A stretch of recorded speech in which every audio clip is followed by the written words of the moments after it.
तो गुरु लोग हमने थैनोस और मून नाइट दोनों को ही एमसीयू के अंदर देख रखा है और इन दोनों की पावर्स के बारे में ही पता है और इन दोनों के पावर के सोर्स के बारे में पता है। लेकिन अभी तक तुम्हें ये नहीं पता होगा कि इन दोनों में से कौन ज्यादा पावरफुल है, क्योंकि हमने कभी इन दोनों का फेस ऑफ देखा ही नहीं और ना ही इन दोनों ने कभी आपस में लड़ाई की है जिससे हमें पता लगे कौन ज्यादा पावरफुल है। लेकिन आज के इस वीडियो के अंदर मैं इन दोनों का बैटल कंपेरिजन करवाने वाला हूँ और तुम लोगों को ये बताने वाला हूँ कि इन दोनों में से कौन ज्यादा पावरफुल है। अगर इन दोनों का एमसीयू के अंदर फेस ऑफ होता तो कौन जीतता, थैनोस या मून नाइट? क्या मून नाइट थैनोस को डिफीट कर पाता या फिर नहीं? तो अगर आपको भी जानना है कि कौन ज्यादा पावरफुल है तो वीडियो के एंड तक पूरा देखना और वीडियो को लाइक करके चैनल को भी सब्सक्राइब कर देना। तो चलते अपनी वीडियो की तरफ। तो पहले मैं तुम्हें इन दोनों की पावर्स के बारे में बता देता हूँ, फिर उसके बाद हम देखेंगे कौन सबसे ज्यादा पावरफुल है। शुरुआत करते हैं मून नाइट से। तो देखो मून नाइट जो है वो एक गॉड का अवतार है जो कि खोनसू है। अब खोनसू एक मून का गॉड है। अब अपने मून नाइट का रियल नेम मार्क स्पेक्टर होता है और एक ह्यूमन ही होता है, लेकिन जो खोनसू होता है इसे दोबारा से जिंदा कर देता है और इसके अंदर कुछ पावर्स भी डाल देता है अपनी, या सीधी तरह से कहते हैं ये खोनसू अपनी सारी पावर्स दे देता है मार्क स्पेक्टर को, जिससे ये बन जाता है मून नाइट। अब इसके जो है अलग अलग पर्सनैलिटी है, जैसे कि मून नाइट, मिस्टर नाइट और मार्क स्पेक्टर, और इनकी पावर्स भी इसकी अलग अलग पर्सनैलिटी के ऊपर डिपेंड करती है। अगर मार्क स्पेक्टर के सामने कोई तगड़ा बंदा आ जाए तो मार्क उसे देख के भग जाएगा, लेकिन अगर वो मून नाइट के सामने आ जाए तो मून नाइट उसे बीच में से फाड़ देगा, क्योंकि इसके पास सुपर ह्यूमन स्ट्रेंथ है, सुपर ह्यूमन ड्यूरेबिलिटी है, सुपर स्पीड है और इसके पास सुपर एजिलिटी एंड रिफ्लेक्सेस भी है और इसका हीलिंग फैक्टर भी काफी ज्यादा तगड़ा है। और अगर इसकी फाइट फुल मून के दौरान हो रही हो, मतलब चांद अगर पूरा निकला हो, तो इसकी स्ट्रेंथ और भी ज्यादा बढ़ जाती है। मतलब इसकी जो पावर्स है वो मून से ही है, इसीलिए फुल मून के अंदर इसकी पावर्स काफी ज्यादा बढ़ जाती है और इसे डिफीट कर पाना लगभग नामुमकिन है। और एक तरह से ये इमॉर्टल ही है, क्योंकि जब तक खोनसू से पावर देता रहेगा ये जिंदा रहेगा, और जैसे उसने पावर देना बंद कर दी तो ये मर सकता है, लेकिन खोनसू से कभी करेगा नहीं। इसीलिए एक तरह से देखा जाए तो ये इमॉर्टल कैरेक्टर है।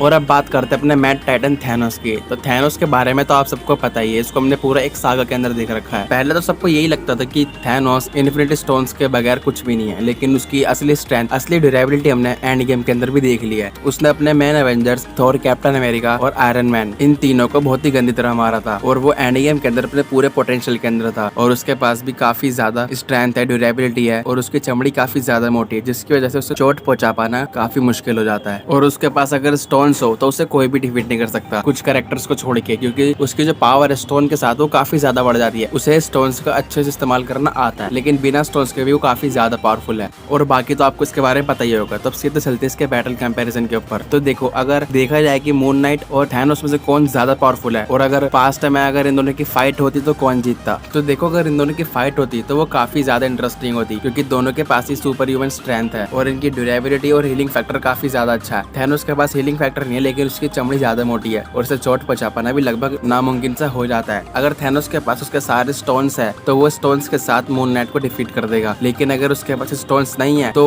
वो मून नाइट को डिफीट नहीं कर पाएगा, क्योंकि मून नाइट को पावर सीधा गॉड से मिलती है और उसकी स्ट्रेंथ, ड्यूरेबिलिटी और हीलिंग फैक्टर काफी ज्यादा अच्छा है थैनोस से। तो इसीलिए बिना स्टोन्स के थैनोस हार जाएगा मून नाइट के सामने, लेकिन अगर उसके पास स्टोन्स है तो हो सकता है कि मामला कुछ उल्टा हो जाए। तो ये था इस मेरा ओपिनियन कि थैनोस वर्सेस मून नाइट के अंदर कौन ज्यादा पावरफुल है। अगर थैनोस स्टोन के साथ है तो थैनोस ज्यादा पावरफुल है, अगर वो बिना स्टोन्स के है तो मून नाइट ज्यादा पावरफुल है, और अगर बिना स्टोन्स की बात की जाए तो स्ट्रेंथ, ड्यूरेबिलिटी ये सब मिला के तो उसमें मून नाइट थैनोस से काफी ज्यादा आगे है। और बाकी आपको क्या लगता है इस बारे में मुझे कमेंट करके जरूर बताना, और अगर आपने यहाँ तक वीडियो देख लेते वीडियो को लाइक कर देना और चैनल को भी सब्सक्राइब कर देना। मैं मिलता हूँ आपसे अगली वीडियो में, तब तक के लिए बाय बाय।